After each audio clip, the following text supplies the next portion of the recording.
أشرقت نفسي بنور من فؤادي حينما رددت يا رب العباد. بسم الله الرحمن الرحيم. إن الحمد لله نحمده ونستعينه ونستغفره ونعوذ بالله من شرور أنفسنا ومن سيئات أعمالنا. من يهده الله فلا مضل له ومن يضلل فلا هادي له. أشهد أن لا إله إلا الله وحده لا شريك له وأشهد أن محمدا عبده ورسوله. اللهم صل على محمد وعلى آل محمد كما صليت على إبراهيم وعلى آل إبراهيم إنك حميد مجيد. اللهم بارك على محمد وعلى آل محمد كما باركت على إبراهيم وعلى آل إبراهيم إنك حميد مجيد. أما بعد فإن أصدق الحديث كتاب الله وخير الهدي هدي محمد صلى الله عليه وسلم وشر الأمور محدثاتها فإن كل محدثة بدعة وكل بدعة ضلالة وكل ضلالة في النار. Alhamdulillah, dalam kesempatan ini kita akan lanjutkan kajian tentang menggapai keluarga sakinah. Ini sudah dijelaskan pada bagian sebelumnya tentang kewajiban para suami yang merupakan hak ya bagi para istri, dan kemudian sudah masuk kepada sesi berikutnya bahwa para suami pun memiliki hak yang merupakan kewajiban para istri untuk menunaikan kewajiban mereka dalam memenuhi haknya suami mereka masing-masing. Dan sudah sekarang masuk kepada bahagian yang ketiga ya. Jadi yang pertama adalah bahwa di antara kewajiban para istri atau kewajiban istri adalah yaitu patuh dan taat ya kepada suami mereka ya. Jadi setiap istri itu mempunyai kewajiban yang harus ditunaikan kepada suami adalah patuh dan taat ya kepada suami ya, selama tidak bertentangan dengan apa yang telah Allah dan Rasul Shallallahu Alaihi Wasallam tetapkan. Jadi selama kepada perbuatan ma'ruf mereka wajib taat dan patuh kepada suami. Ya, itu kewajiban pertama yang harus ditunaikan oleh istri terhadap suaminya. Yang kedua adalah istri itu menyenangkan, mempesonakan, membuat bahagia ya suami ketika suami melihatnya. Di dalam kondisi apapun, dalam ya keadaan apapun dan dimanapun, hendaklah istri itu memasang wajah yang menyenangkan, wajah yang mempesonakan bagi suaminya ya, karena ini adalah merupakan salah satu di antara haknya suami, sehingga suami nanti akan betah dan kerasan berada di sisi istri. Nah sekarang yang ketiga adalah ya, istri hendaklah menjaga dirinya dan juga menjaga harta suaminya ketika suami sedang tidak berada di sisinya. Jadi kewajiban lainnya adalah istri hendaknya senantiasa menjaga dirinya, menjaga kehormatannya, menjaga kemaluannya dan harta daripada suaminya ketika suami tidak berada di sampingnya. Ketika suami sedang melakukan safar ya karena suatu pekerjaan, atau sedang berada di kantor misalnya, yang dia pergi dari pagi dan kemudian pulang menjelang malam misalnya, maka ketika suami, pada saat suami sedang tidak berada di sisinya, maka kewajiban bagi istri adalah menjaga dirinya, menjaga kehormatannya, menjaga kemaluannya ya dari orang lain, karena hanya suami yang berhak menyentuhnya. Begitupun harta yang dimiliki oleh suami, maka tidak boleh si istri itu mempergunakan, memanfaatkan ya tanpa sepengetahuan dan tanpa seizin daripada suaminya.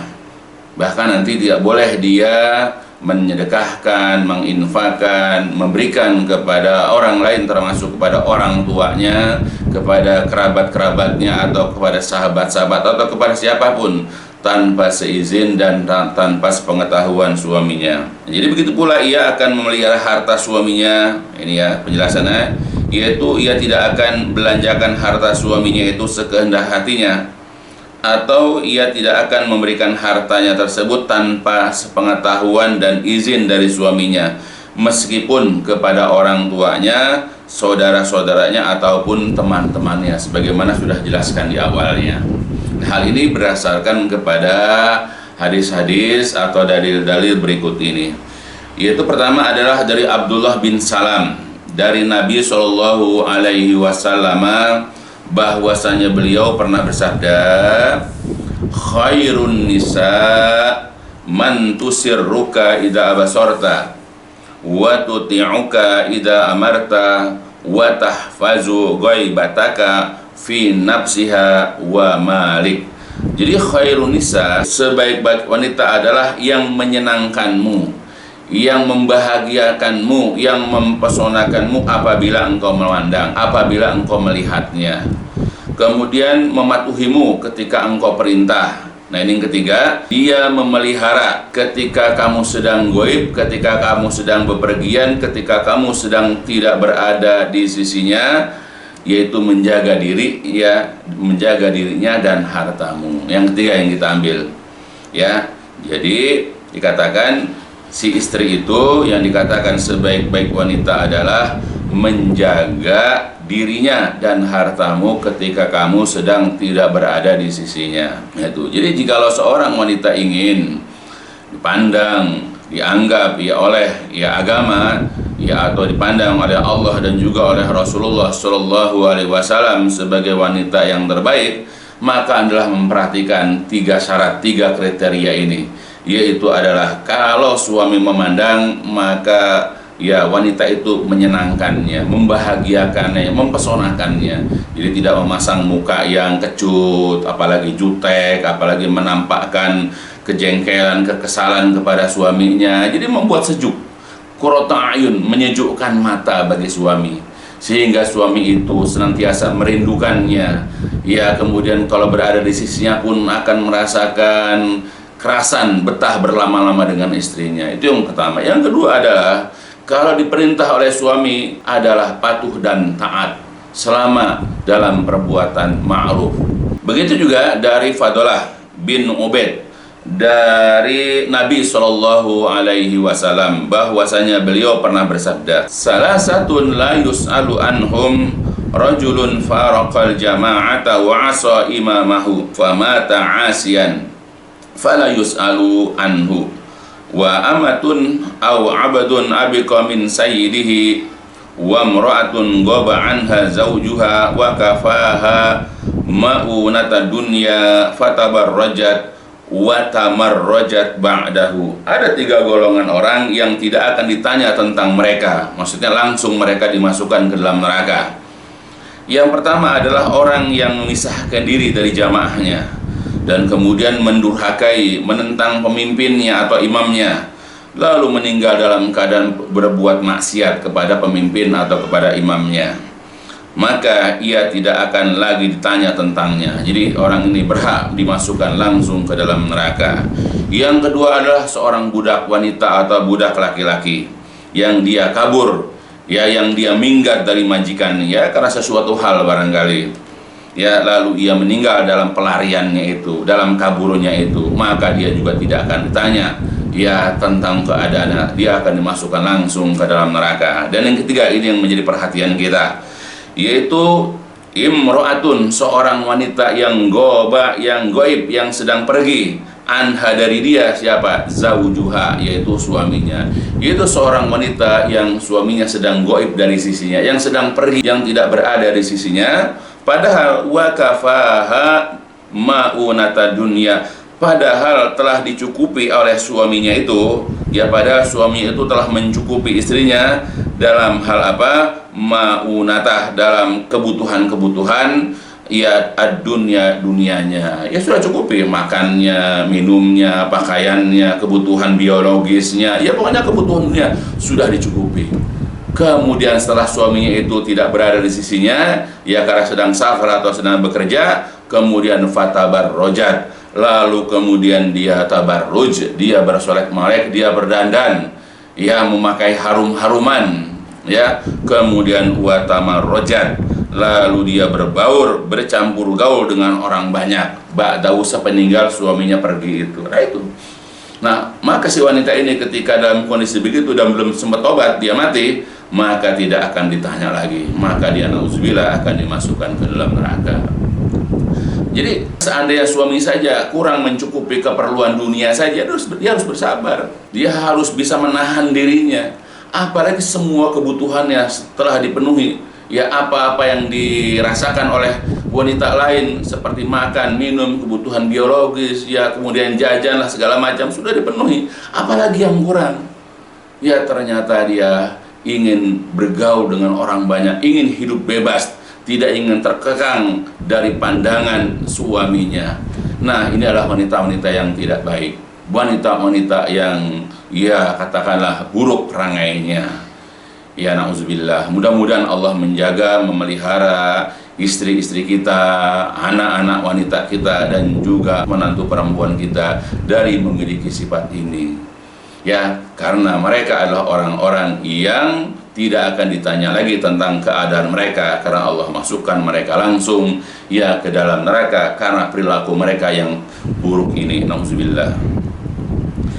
Yang ketiga, dari Uqbah bin Amir bahwasanya Rasulullah Shallallahu Alaihi Wasallam pernah bersabda, "Iyyakum waddukhula 'alan nisa." Faqala rajulun minal ansor, "Ya Rasulullah, afara'aital hamwa?" Qala, "Alhammu al-maut." Jadi kata Rasulullah, waspadalah kalian, berhati-hatilah kalian, yaitu dari masuk ya 'alan nisa ke dalam rumah untuk menemui wanita. Maka bertanyalah seorang laki-laki dari golongan Ansor, "Ya Rasulullah, apa pendapatmu? Apa komentarmu ya tentang alhamwa, tentang ipar? Bagaimana kalau ya seorang laki-laki ke rumah kemudian suaminya nggak ada, yang ada ya adalah istrinya. Nah, sedangkan laki-laki itu adalah merupakan saudara dari si suami itu, yaitu si ipar itu." Kemudian qala, Nabi menjawab, "Alhammu al-maut." Yang namanya ipar itu adalah kematian. Ya. Nah, kemudian di dalam hadis ini ya Syekh Salim bin Aid al-Hilali menjelaskan tentang alhammu ini. Jadi alhammu itu bukan hanya kakak atau adik, tapi juga alhammu qaribuz zauz. Ya, jadi yang namanya alhammu itu adalah kerabat daripada suami, seperti akhihi, saudaranya, saudara laki-lakinya, baik itu kakak atau adik. Wa benu akhihi, dan anak dari saudara laki-lakinya, ya anak laki-laki dari saudara laki-laki, keponakan laki-laki dari saudara, ya dari saudaranya. Kemudian wa bani ammihi, dan anak laki-laki dari pamannya, yaitu ya keponakan dari suami, ya. Nah, sepupu maksudnya, wabni, dan anak dari amhi, anak dari pamannya, yaitu sepupunya. Ya, jadi bukan hanya saudara kandung, tapi juga keponakan yang laki-laki atau sepupunya. Maka itu ada alhammu yang termasuk larangannya. Ya. Nah, kemudian ya di dalam penjelasan ini Syekh Salim bin Aid al-Hilali menjelaskan bahwa dalilun ala anna qaribuz zauj yabqa ajnabi ala zaujah. Jadi hadis ini merupakan dalil ya bahwa qaribuz zauj, kerabatnya suami itu ya adalah merupakan ajnabi, merupakan orang asing. Ya, bukan mahram. Ala zaujati, bagi istri. Jadi kerabat-kerabat suami yang laki-laki itu adalah merupakan orang asing, merupakan bukan mahram bagi istri. Yang wajib bagi seorang wanita itu untuk tidak berkhulwat, tidak berdua-duaan. Begitu juga fihi, di dalam hadis ini katanya yang kedua ya dalam fawaidnya, fihi, di dalam hadis ini radun, terdapat bantahan terdapat sanggahan ala kuli bagi setiap orang yang mutasahilin, yang bermudah-mudahan, bil julus untuk duduk-duduk, awil khulwah atau berkhulwat berdua-duaan, ma'a qaribiz zauj bersama kerabat daripada suami. Ya kan saudara ini nggak mungkin lah begini, nggak mungkin begitu. Nah, jadi ada orang-orang yang menggampang-gampangkan, orang yang memudah-mudahkan. Jadi perlu diingat bahwa selingkuh itu bukan hanya kepada orang jauh, kepada temannya, ya kepada sahabatnya, ya bukan hanya kepada kenalannya, bisa juga kepada orang-orang dekat. Bahkan hubungan incest saja antara kakak adik, antara orang tua dan anak, antara paman dengan ponakan bisa terjadi. Ya apalagi yang namanya alhamu ini, yaitu ipar atau ponakan dari suami atau sepupu dari suami, apalagi itu yang masih ada kehalalan dalam nikah, yaitu ketika suaminya menceraikannya atau suaminya meninggal, maka tidak mengapa bagi kakak atau adik dari suami yang meninggal itu menikahinya, atau sepupu dari suaminya ya menikahinya, atau keponakan dari suaminya menikahinya, nggak masalah itu. Ya, apalagi ini masih dalam keadaan dihalalkan untuk menikah. Ya tentu lebih tidak boleh lagi. Ya, jadi ini dalil ini juga merupakan bantahan buat orang-orang yang suka memudah-mudahkan diri, ya tentang bolehnya seorang laki-laki, ya walau kendati pun dia adalah masih kerabat daripada suami, untuk duduk-duduk dan berkhulwat ya dengan kerabat suami. Kemudian lagi penjelasan selanjutnya, bayanun annal fitnah, terdapat penjelasan bahwa yang namanya fitnah itu qad kadang-kadang datang min qaribiz zauj, ya datang dari kerabat suami, aksaru lebih banyak min ghairihi daripada selainnya. Jadi kalau dari yang lain orang curiga, tapi kalau namanya saudara tentu atau kerabat tentu orang nggak curiga. Padahal fitnah dari kerabat suami ini lebih besar daripada yang lainnya.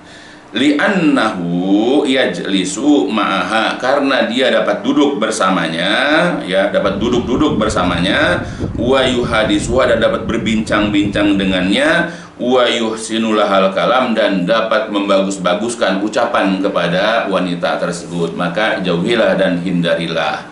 Ya, jadi kalau kepada kerabat suami aja dilarang, apalagi kepada orang lain. Ya, maka ketika suami sedang bepergian atau safar, atau ketika sedang tidak di rumah karena sedang bekerja, ya maka tidak boleh seorang ya wanita menerima laki-laki yang bukan mahram atau orang asing bagi dirinya, kendati pun itu adalah kerabat daripada suami. Dan laki-laki juga kalau seandainya ke rumah saudaranya terus tidak menjumpai saudaranya yang adalah istrinya, ya dia juga harus paham kok ngerti agama. Dia harus menahan diri. Apakah dia kembali pulang, atau kalau memang ada perlu dia menunggunya di satu tempat atau di masjid dekat rumah dia. Nah, nanti begitu saudara datang, ya barulah dia mampir ke rumah saudaranya itu. Nah, ini adalah merupakan hukum yang harus dilaksanakan oleh setiap muslim, sehingga terpeliharalah, terjagalah berbagai macam fitnah. Ya, karena tidak boleh wanita itu berdua-duaan ya dengan laki-laki yang bukan mahramnya. Sebagaimana juga pernah dijelaskan ya bahwa Rasulullah SAW juga pernah bersabda di dalam hadis riwayat ya Jabir, ya kata beliau, man kana yu'minu billahi wal yaumil akhir fala yakhluwanna bimra'atin laisa ma'aha zu mahramin minha. Jadi barang siapa yang beriman kepada Allah wal yaumil akhir, dan juga beriman kepada hari akhir, maka janganlah dia berkhulwat, dia berdua-duaan bimra'atin, dengan seorang wanita, laisa yang tidak ada ma'aha bersamanya itu, yang tidak ada bersama wanita itu zu mahram, yaitu mahramnya, apakah ayahnya ataukah anak laki-lakinya atau kakak adik si perempuan, nggak boleh. Jadi barang siapa yang beriman kepada Allah dan beriman kepada hari akhir, maka janganlah ia berkhulwat berdua-duaan dengan seorang wanita yang tidak ada mahramnya. Kenapa? Fa inna salisuhuma asyaiton, karena orang ketiga dari dua orang itu adalah syaiton. Dalam hadis riwayat Ahmad. Begitu juga dalam hadis yang lain, la yakhluwanna rajulun bimra'atin la tahillu lahu. Ya, janganlah seseorang laki-laki itu berkhulwat dengan seorang wanita. Janganlah seorang laki-laki itu berdua-duaan dengan seorang wanita yang tidak halal bagi dia, ya, karena bukan mahram. Kenapa? Fa inna salisahuma, karena yang ketiganya itu adalah asyaiton, illa kecuali bersama mahram. Ya, hadis ini juga adalah riwayat Ahmad dari Amir bin Rabi'ah. Nah, itulah hadis-hadis yang menjelaskan kepada kita tentang ya larangan ya bagi seorang wanita itu berdua-duaan dengan laki-laki yang bukan mahram. Maka begitu suaminya sedang bepergian, sedangkan dia cuma sendirian di rumah, datanglah seorang laki-laki yang ingin bertemu dengan suaminya, lalu kemudian ya dia ternyata bukan mahram bagi dia, apakah itu saudaranya atau kerabatnya, ya, atau sahabat dari suami, maka hendaklah dia mencegahnya. Maka dia hendaklah menolaknya dari berdua-duaan. Ya, karena ini adalah merupakan dalil yang memang harus dilaksanakan oleh setiap mukminah atau oleh setiap wanita yang solehah. Karena ini adalah haknya suami. Ya, istri menjaga kehormatannya. Istri hendaklah menjaga dirinya. Ya, jangankan begitu. Dia di dalam Islam itu sudah diajarkan ya mengenai tindakan preventif, tindakan pencegahan. Misalnya Rasul pernah mengatakan dalam hadis, muru aw allimu auladakum wahum abna'i sab'in. Ya, ajarkanlah atau perintahkanlah anak-anak kamu sholat pada usia 7 tahun. Wadribuhum wahum abna'i ashrin, dan pukullah mereka pada usia 10 tahun kalau belum sholat. Ini kita ambil wa farriqu bainahum fil madoji, dan pisahkanlah di antara mereka di tempat-tempat pembaringan, di tempat-tempat tidur. Ini bagi orang tua adalah memisahkan antara laki-laki dengan perempuan. Pada itu ada saudara kandung. Karena untuk mencegah, makanya terjadinya incest, terjadi hubungan ya antar darah misalnya, diharamkan. Makanya Rasulullah sudah jauh-jauh melakukan tindakan preventif atau pencegahan. Hendaklah laki-laki dan perempuan itu dipisahkan tempat tidur. Tidak boleh ya laki dan perempuan yang mereka itu sudah balik misalnya lalu tidur dalam satu kamar. Nah, apalagi ini orang lain, karena bisa jadi setan itu yang ketiganya. Ya, mudah-mudahan bisa dipahami. Begitu juga dalam riwayat yang lain dari Abdullah bin Amr bin Al-Ash radhiyallahu anhuma, bahwasanya ada sekelompok orang dari Bani Hashim pernah masuk ke rumah Asma binti Umais. Lalu Abu Bakar As-Siddiq radhiyallahu anhu masuk juga menemuinya. Sedangkan Asma saat itu adalah istrinya beliau, istrinya Abu Bakar. Ya, jadi ada sekelompok orang dari Bani Hashim datang ke rumah yaitu Asma binti Umais ya untuk bertamu. Nah, sedangkan Asma binti Umais ini adalah istrinya Abu Bakar, dan kemudian nggak lama Abu Bakar datang ya masuk ke rumahnya. Nah, kemudian Abu Bakar melihat mereka, ya melihat orang datang ke rumahnya, ya laki-laki itu ya datang ditemui oleh istrinya, maka timbullah perasaan tidak suka akan hal tersebut. Nah, Abu Bakar ya ada perasaan cemburu, ada perasaan nggak suka lah dengan orang-orang yang datang atau kepada istrinya. Lalu ia pun menceritakan hal tersebut kepada Rasulullah Shallallahu Alaihi Wasallam. Lalu berkata, aku tidaklah memandang hal ini kecuali kebaikan saja. Jadi tetap masih berhusnuzon ya bahwa ya tujuannya baiklah. Kemudian Rasulullah SAW bersabda, ya sesungguhnya Allah telah membebaskannya dari hal tersebut, ya dari suuzon itu. Kemudian Rasulullah SAW pun berdiri di atas mimbar dan bersabda, ya ini hadisnya, la yadkhulanna rajulun ba'da yaumi hadza ala mughayyabatin illa wa ma'ahu rajulun awisnani. Sesudah hari ini janganlah seorang lelaki masuk menemui wanita mughayyabah, yaitu suami yang sedang ditinggal pergi oleh suaminya, ya seorang istri yang tidak ada suami di sisinya saat itu, kecuali jika ia bersama satu atau dua orang lain.